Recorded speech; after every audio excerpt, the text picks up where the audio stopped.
Good morning, David. Good morning, Karat. Tell us, how can social media be used to promote risk culture?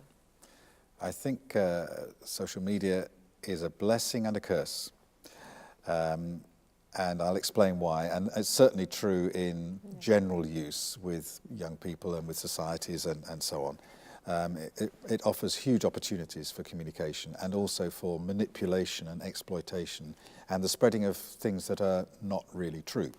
So what is risk culture? If you remember back to an earlier conversation, we say that culture is the values and beliefs, knowledge and understanding that are shared by a group with a common purpose. That's culture. So risk culture are the values, beliefs, knowledge and understanding about risk, which are shared by a group of people with a common purpose. So that could be an organization or a department within that organization or a function or a project or an operations team or the HR department or. So a group of people who share shared objectives will have a view about what risk is, why it matters, how it should be managed, what a level of attention and effort should be given to it. These are our values, beliefs, knowledge and understanding. And often we talked about developing risk culture top down or bottom up. And our conclusion was that maybe ends in, both together is the most powerful way. Senior leadership are expressing the requirement and the desire and the role modeling, the need for having a proper understanding of risk, setting those values, ensuring that knowledge and understanding and rolling it down from the top throughout the organization. At the same time, people at the working level are doing it in practice on their projects, in their operations, in their functions, and are saying, in my small part of responsibility, we will identify and manage risks effectively, and we will build those values upwards and share them with our sponsors and with our business owners and with our users and clients. And so it'll ripple upwards and it'll flow downwards, and they should be consistent and aligned. So that's how risk culture is spread within an organization. And clearly communication is the key. And what we want to do is ensure consistent messages from top to bottom across the organization about values, beliefs, knowledge, and understanding. Now, social media is a communication tool like no other.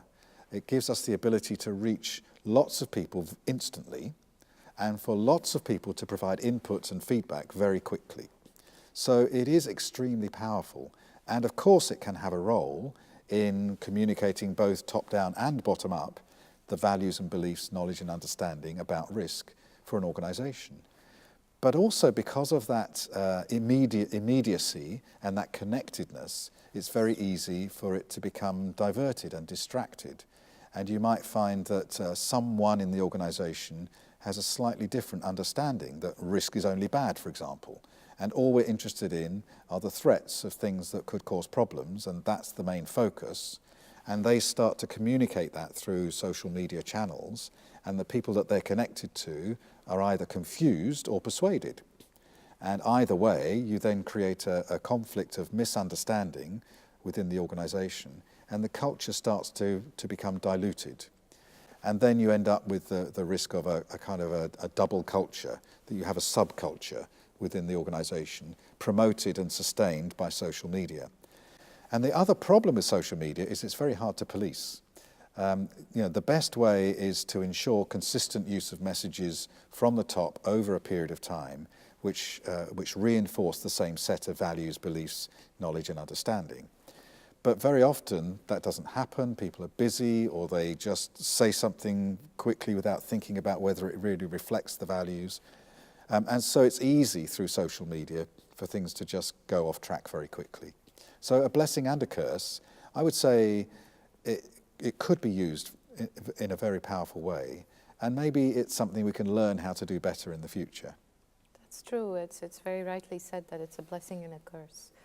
It can be a curse if it goes in an uncontrolled direction, and can totally be a blessing if it's used to spread values, for example, exactly. Common values.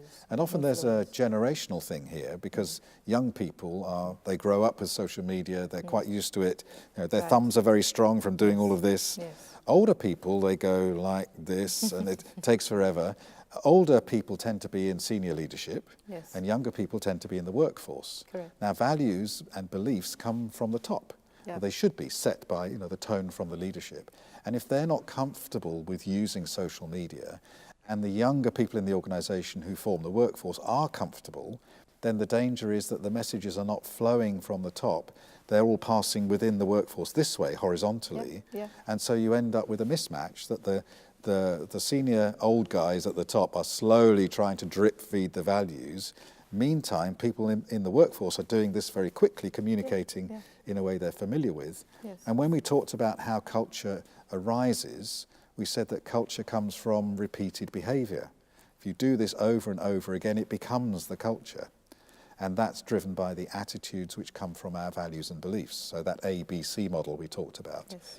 And so if at the lower level within the workforce of an organisation, the use of social media is promoting slightly different values and different understanding and practices about risk, then that will become a subculture which is different from what the leadership is trying to promote. And that could be a major problem.